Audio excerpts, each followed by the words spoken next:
بھی ہیں، ہمارے مولا بھی ہیں اور ہمارے والی بھی ہیں۔ پیدا کرنے والی ذات بھی اللہ ہی کی ہے اور دنیا میں ہمیں بھیجنے والی ذات بھی اللہ ہی کی ہے۔ اے میرے داتا، اے میرے مالک، اے میرے مولا، اے میرے والی، شہنشاہ دو عالم تو ہے، سب سے تیری سرکار ہے عالی۔ ایک دنیا کا بادشاہ ہوتا ہے اور ایک دنیا اور جہان دونوں کا بادشاہ ہوتا ہے۔ دنیا کے اندر جب بادشاہ کوئی بادشاہ بنتا ہے تو اس وقت وہ یہ سمجھ رہا ہوتا ہے کہ بس تو ہی تو ہے، تیرے علاوہ کوئی بادشاہت کے لائق نہیں ہے۔ اس کے ذہن سے یہ بات نکل گئی ہوتی ہے کہ بادشاہ بنانے والی ذات کوئی اور ہے۔ وہ ذات وہ ہے کہ جو بادشاہوں کو بادشاہ بناتی ہے اور وزیروں کو قیدی بنا دیتی ہے۔ ایک موقع ہوتا ہے کہ ایک بندہ ہمیں ایک وقت میں بادشاہ نظر آتا ہے، دوسرے وقت میں وہی بندہ ہمیں جیل کے سلاخوں کو پیچھے نظر آتا ہے۔ اگر اس کی بادشاہت اصل ہے اور وہ بادشاہی اصل ہے تو پھر اس بادشاہ کو بادشاہ رہنا چاہیے، وہ قیدی کیوں بن گیا؟ معلوم ہوا کہ اصل بادشاہت کے جو لائق ہے وہ پروردگار عالم ہے۔ وہ ایک بندے کو ایک وقت میں عزت عطا کرتا ہے اور دوسرے بندے کو اسی وقت میں ذلت عطا کر دیتا ہے۔ ایک وقت میں وہ بندہ ہمیں بڑا عزیز نظر آتا ہے، دوسرے وقت میں وہی بندہ ہمیں بہت بڑا ذلیل نظر آتا ہے۔ یہ پروردگار کی طرف سے ہے۔ قرآن عظیم الشان میں اللہ تعالیٰ ارشاد فرماتے ہیں وَتُعِزُّ مَن تَشَاءُ وَتُذِلُّ مَن تَشَاءُ۔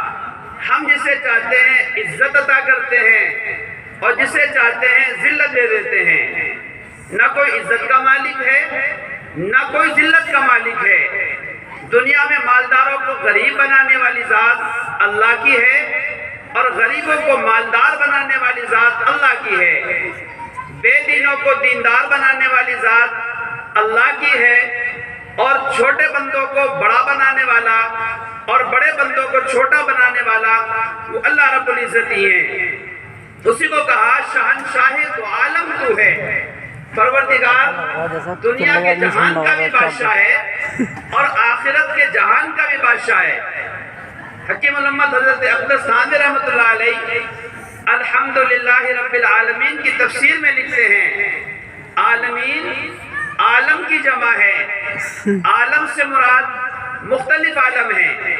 چنانچہ ہم نے کتابوں میں پڑھا ہے ایک عالم عالم ارواح ہے، ایک عالم عالم دنیا ہے اور ایک عالم عالم برزخ ہے اور ایک عالم کا نام عالم آخرت ہے۔ ایک عالم انسان ہے، ایک عالم جنات ہے اور ایک عالم ملائکہ ہے۔ ہر مخلوق کا جہان الگ ہے۔ پروردگار ہر عالم کا بادشاہ ہے۔ وہ دنیا کا بھی بادشاہ ہے اور وہ آخرت کا بھی بادشاہ ہے۔ وہ بادشاہ ہے جو بادشاہوں کو بادشاہی عطا کرتا ہے۔ چنانچہ خواجہ مظلوم نے اسی بات کو ارشاد فرمایا شہنشاہ دو عالم تو ہے، سب سے تیری سرکار ہے عالی۔ دنیا کی جو سرکار ہوتی ہے نا وہ عالی سرکار نہیں ہوتی۔ ایک وقت تک تو وہ سرکار باقی رہتی ہے اور دوسرے وقت میں وہ سرکار ختم ہو جاتی ہے۔ پروردگار کی سرکار ایسی نہیں ہے، ان کی سرکار ہمیشہ سے ہے اور ہمیشہ رہے گی، وہ کبھی ختم ہونے والی سرکار ہے ہی نہیں۔ چنانچہ خواجہ مظلوم اسی کو ارشاد فرماتے ہیں شان تیری ہر آن نہیں ہے، گاہ جلالی گاہ جمالی۔ اندازہ کیجئے اللہ رب العزت کی شان کے بارے میں قرآن عظیم الشان میں اللہ تعالیٰ ارشاد فرماتے ہیں کل یوم ہوا فی شان۔ اللہ رب العزت کی شان ہی عجیب ہے۔ جو بندہ اللہ رب العزت سے جتنی زیادہ محبت کرتا جاتا ہے وہ اللہ رب العزت کی شان میں اتنا ہی زیادہ غوطہ لگاتا جاتا ہے۔ ایک بندہ ہوتا ہے جو تالاب میں جاتا ہے تو ڈوب جاتا ہے، دوسرا بندہ ایسا ہوتا ہے جو سمندروں کی گہرائیوں میں اتر جاتا ہے تب بھی نہیں ڈوبتا۔ وہ بندے جو پروردگار کو جتنا زیادہ یاد کرتے ہیں، وہ پروردگار کی شان میں اتنا ہی زیادہ غوطہ لگانے والے ہوتے ہیں۔ چنانچہ اللہ رب العزت کی شان دو طرح کی ہے، اور کبھی تو اللہ تعالیٰ کی وہ شان جلالی ہوتی ہے، اور کبھی اللہ تعالیٰ کی شان جمالی ہوتی ہے۔ کبھی اللہ تعالیٰ کی دنیا میں غضب غصے کا نزول ہو رہا ہوتا ہے، اور کبھی اللہ تعالیٰ کی صفت جمال کا ظہور ہو رہا ہوتا ہے۔ اللہ رب العزت نے حضرات انبیاء علیہ السلام کو بھی دونوں طرح کی صفتیں عطا کی ہیں۔ چنانچہ بہت سارے انبیاء میں ایسے انبیاء گزرے ہیں جن کو اللہ تعالیٰ نے صفت جلال عطا کی ہے، جیسے حضرت موسیٰ علیہ السلام، اللہ تعالیٰ نے ان کو اپنی صفت جلال کا مظہر بنایا تھا، اور جیسے سرکار دو عالم صلی اللہ علیہ وسلم آپ کو اللہ تعالیٰ نے صفت جلال بھی عطا فرمائی اور صفت جمال بھی عطا فرمائی، اور حضرت عیسیٰ علیہ السلام کو اللہ تعالیٰ نے صفت جمال عطا فرمائی ہے۔ اسی طرح دنیا کے اندر جو اولیاء اللہ ہوتے ہیں، مشائخ ہوتے ہیں، ان کو بھی اللہ تعالیٰ دونوں طرح کی صفتیں عطا کرتے ہیں۔ بعض اولیاء اللہ کے اندر دونوں شان ہوتی ہے، اور بعض اولیاء اللہ کے اندر جمال کی کیفیت ہوتی ہے، اور بعض اولیاء اللہ کے اندر جلال کی کیفیت ہوتی ہے۔ ایک بزرگ گزرے ہیں قریب میں، حضرت اقدس ثانوی رحمۃ اللہ علیہ، اللہ رب العزت نے ان کے اندر زیادہ تر جلال کی صفت عطا فرمائی تھی۔ چنانچہ اس وقت ان کے خلیفہ کے خلیفہ جو ہمارے اس مدرسے کے سرپرست ہیں، حضرت اقدس حضرت مولانا سید بلال صاحب دامت برکاتہم العالیہ، اگر آپ ان کے اندر دیکھیں گے تو وہی جلال کی کیفیت ہے، اور اس جلال کی کیفیت میں کبھی کبھی بندے کی اصلاحات اتنی حد تک زیادہ جلد ہو جاتی ہے کہ جو بہت دنوں تک بھی نہیں ہو پاتی۔ اسی طرح رائے پور کے اندر ایک بزرگ گزرے ہیں جن کا نام تھا اعلیٰ حضرت شاہ عبد الرحیم صاحب رائے پوری رحمۃ اللہ علیہ۔ اللہ تعالیٰ نے ان کو جمال کی کیفیت عطا فرمائی تھی۔ تو یہ اولیاء اللہ کے اندر بھی یہ باتیں ہوتی ہیں، بعض کو اللہ تعالیٰ جمال کی کیفیت دیتے ہیں، اور بعض کو اللہ تعالیٰ جلال کی کیفیت دیتے ہیں، اور بعض کو اللہ تعالیٰ دونوں کیفیتیں عطا فرماتے ہیں۔ اسی کو فرمایا شان تیری ہر آن نہیں ہے، گاہ جلالی گاہ جمالی۔ چنانچہ ہم دنیا کے اندر اللہ رب العزت کی نافرمانی اتنی کثرت سے کر رہے ہوتے ہیں کہ زمین اللہ تعالیٰ کی کانپ اٹھتی ہے، اور کانپتے ہوئے وہ کہتی ہے، اے میرے پروردگار، یہ بندہ میرے اوپر آپ کی نافرمانی کر رہا ہے، آپ اگر مجھے اجازت دے دیں میں پھٹ جاؤں اور اس گناہ کرنے والے بندے کو اپنے اندر لے لوں۔ چنانچہ اگر ہم اندازہ کریں اور تھوڑی دیر تنہائی میں بیٹھ کر ہم اپنا محاسبہ کریں اور اپنا حساب کریں، اور حساب کرنے کے بعد سوچیں کہ بھئی ہم نے صبح سے لے کر شام تک کتنی نافرمانیاں کی ہیں، اور اگر ہماری زندگی کے 10 سال گزر گئے، 20 سال گزر گئے، 40-50 سال گزر گئے، اور ہم اپنی زندگی کے بارے میں سوچیں کہ ہماری زندگی کا اتنا لمبا وقت گزر گیا کہ کیا کوئی دن آج تک ایسا گزرا ہے کہ ہم نے اس میں کوئی پروردگار کی نافرمانی نہ کی ہو؟ کوئی دن ہمیں اپنے نامہ اعمال میں ایسا نظر ہی نہیں آتا، اور نہ کوئی رات ہمیں ایسی نظر آتی ہے کہ جس میں ہم نے اپنے پروردگار کی کوئی نافرمانی نہ کی ہو۔ ہر دن ہم نے نافرمانی کی ہے، ہر رات ہم نے اپنے پروردگار کو ناراض کیا ہے، لیکن اس کے باوجود بھی پروردگار کی جو جمال کی صفت ہمارے اوپر ظاہر ہو رہی ہوتی ہے وہ بالکل ظاہر ہے۔ اسی کو کہا ہے شان تیری ہر آن نہیں ہے، گاہ جمالی گاہ جلالی۔ اگر اللہ رب العزت کی جمال کی شان نہ ہوتی نا تو ہم زمین کے اندر پہنچے ہوئے ہوتے۔ ہمیں اللہ تعالیٰ کی طرف سے ہمارے بارے میں حکم دے دیا جاتا، اے زمین ٹھیک ہے، یہ بندہ تیرے اوپر میری نافرمانی کر رہا ہے، آپ پھٹ جائیے اور اس گناہ کرنے والے بندے کو اپنے اندر لے لیجئے۔ چنانچہ اس طرح کے واقعات کتابوں میں لکھے ہیں، خود قرآن مجید میں اس طرح کے واقعات موجود ہیں۔ قارون جو موسیٰ علیہ السلام کی قوم کا یہ ایک آدمی تھا، جب اس نے اللہ تعالیٰ کی نافرمانی کی تو اللہ تعالیٰ نے زمین کو حکم دیا اور قارون زمین کے اندر دھس گیا۔ زمین اللہ تعالیٰ کے حکم کی محتاج ہے۔ فرماتے ہیں وہ بھی عجب خوش بخت ہے جس نے قلب میں تیری یاد بسا لی۔ اندازہ کیجئے ان بندوں کا کیا عالم ہوگا جو بندے اللہ رب العزت کی یاد کو اپنے دل کے اندر بسا لیتے ہیں۔ ایک ہے ہمارے دل میں غیر اللہ کی محبت کو بسانا اور غیر اللہ کی یاد کو اپنے دل کے اندر جگہ دینا، اور دوسری ہے اللہ رب العزت کی یاد کو اپنے دل کے اندر جگہ دینا۔ اندازہ کیجئے وہ کس طرح کے لوگ تھے جو ساری رات مصلے پر پڑے ہوئے ہوتے تھے اور انہیں رات کے چھوٹے ہونے کی شکایتیں ہوتی تھی۔ ایک بزرگ گزری ہیں حضرت رابعہ بصریہ رحمۃ اللہ علیہ، ان کے بارے میں آتا ہے کہ وہ ساری رات اللہ کی عبادت کرتی تھی۔ اب اندازہ کیجئے کہ ساری رات اللہ کی عبادت کرنے والی خاتون رابعہ بصریہ، ایک موقع پر تہجد کے وقت میں انہیں تھوڑی دیر کے لیے اونگ آ گئی۔ جب تھوڑی دیر کے لیے اونگ آئی تو بیدار ہونے کے بعد وہ اللہ تعالیٰ سے پناہ مانگنے لگی، اے میرے پروردگار مجھے اس آگ سے پناہ دے دیجئے کہ جو برابر سوتی رہتی ہے اور وہ سونے کے بعد اس کی نیند پوری نہیں ہوتی۔ ہمیں رات کے لمبا ہونے کی شکایت نہیں ہوتی، بلکہ ہم چاہتے ہی ہیں کہ رات لمبی ہو جائے اور ہم ساری رات سوتے ہی رہیں۔ امام اعظم ابو حنیفہ رحمۃ اللہ علیہ کے بارے میں آتا ہے کہ وہ ساری رات اللہ کی عبادت کرتے تھے اور انہوں نے 40 سال تک اپنے پروردگار کو اتنی کثرت سے یاد کیا کہ کتابوں میں لکھا ہے کہ رات عشاء کے وضو سے فجر کی نماز انہوں نے پڑھی ہے 40 سال تک۔ چنانچہ وہ رات کے وقت میں اپنے 2 منزلہ مکان کے اوپر کھڑے ہو جاتے تھے اور پروردگار کو یاد ہی کرتے رہتے تھے۔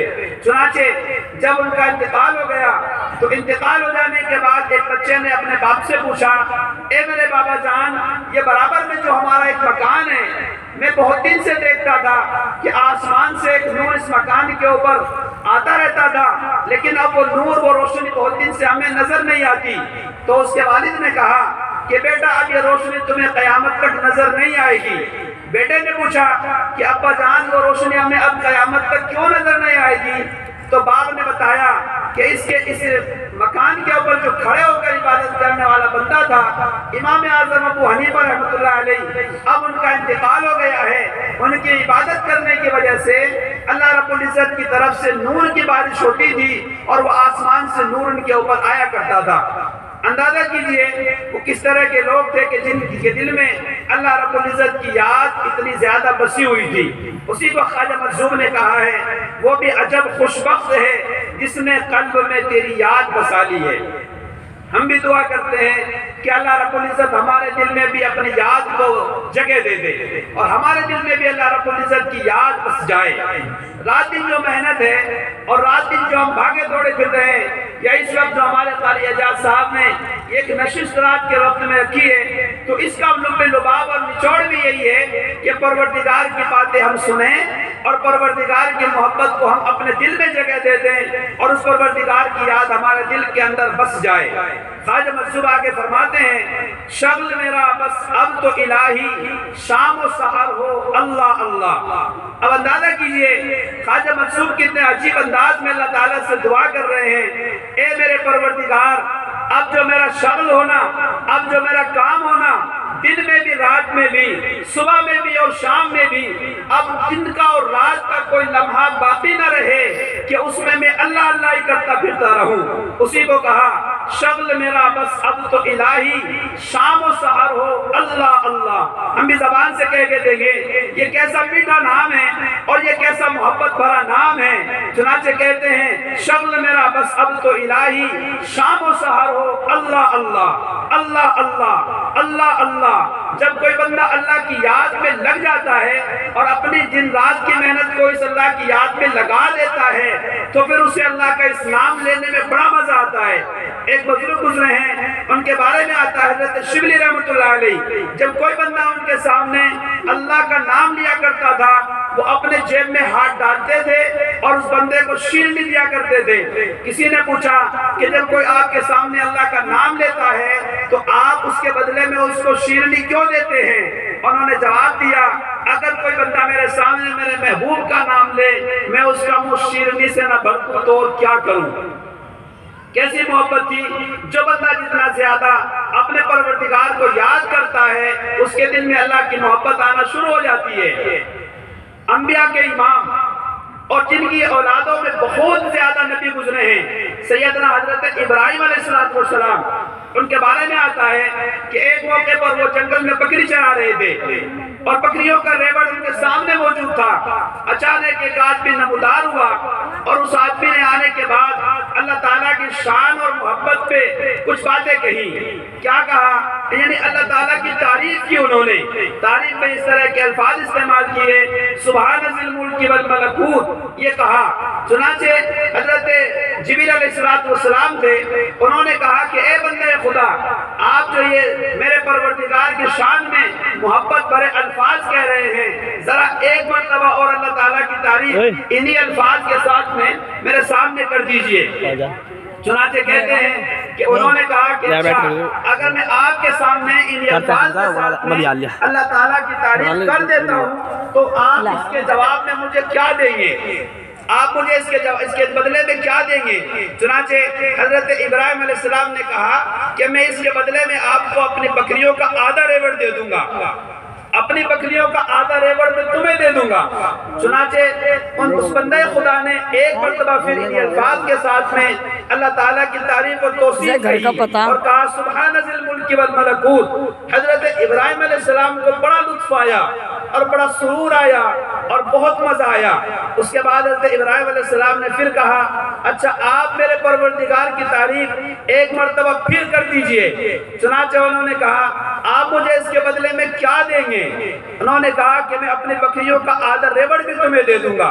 اور اندازہ کیجئے اس زمانے میں چونکہ فیکٹریاں نہیں ہوتی تھی اور کمانے کھانے کا جو اسباب ہوتے تھے وہ یہ بکریاں ہوا کرتی تھی، لوگ بکریوں کو پالتے تھے اور بکریوں کو بیچتے تھے اور ان کا دودھ استعمال کرتے تھے، یہی ان کا کمانا کھانا ہوتا تھا۔ حضرت ابراہیم علیہ السلام نے آدھی بکریوں کا ریوڑ انہیں اور دے دیا۔ اس کے بعد میں انہیں اور مزہ آیا۔ مزہ آنے کے بعد ابراہیم علیہ السلام نے پھر کہا کہ میرے پروردگار کی تعریف ایک مرتبہ پھر کر دیجئے۔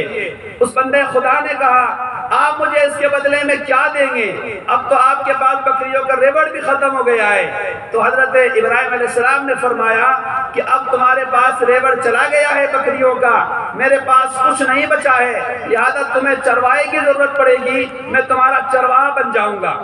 وہ بندہ کہنے لگا مجھے آپ کی بکریوں کے ریوڑ کی کوئی ضرورت نہیں ہے، میں تو اللہ کا فرشتہ جبریل ہوں، مجھے اللہ تعالیٰ نے آپ کے پاس بھیجا ہے اور یہ بات کو آزمانے کے لیے بھیجا ہے کہ میرا خلیل ابراہیم میرے نام کے کیا دام لگاتا ہے، ذرا اس کی بات کا امتحان لے کے آؤ۔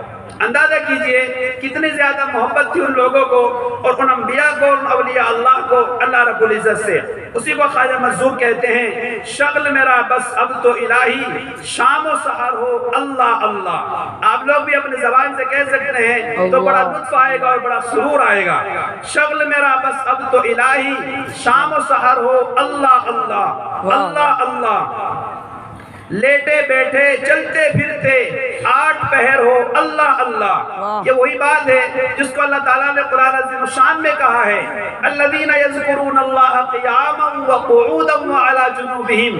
وہ اللہ تعالیٰ کے کیسے خاص بندے ہیں جو اللہ تعالیٰ کو یاد کرتے ہیں۔ کیسے یاد کرتے ہیں؟ وہ بیٹھے ہوتے ہیں تو اللہ کو یاد کر رہے ہوتے ہیں، وہ چل رہے ہوتے ہیں تو اللہ کو یاد کر رہے ہوتے ہیں، وہ کھڑے ہوتے ہیں تو اللہ کو یاد کر رہے ہوتے ہیں، وہ لیٹے ہوتے ہیں تو اللہ کو یاد کر رہے ہوتے ہیں۔ ان کا کوئی وقت اللہ تعالیٰ کی یاد کے بغیر گزرتا ہی نہیں ہے۔ اسی کو خواجہ مظہور نے تفصیل کے ساتھ کہا ہے شغل میرا بس اب تو الہی، شام و سحر ہو اللہ اللہ۔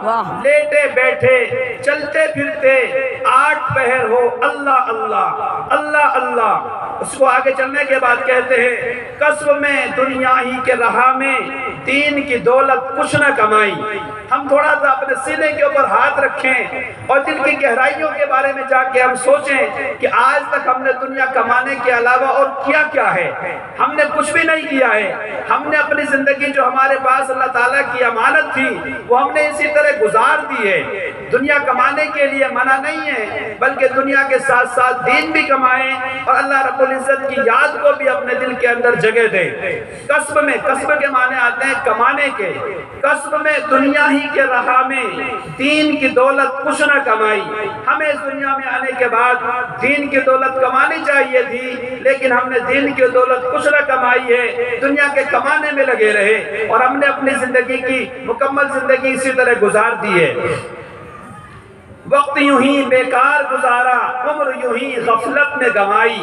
ہماری جو زندگی ہے نا وہ غفلت میں گزر رہی ہے، حد سے زیادہ غفلت میں گزر رہی ہے، انتہا ہوتی ہے غفلت کی، لیکن ہم نے اپنی زندگی کے سارے ایام کو غفلت کے نظر کر دیا ہے۔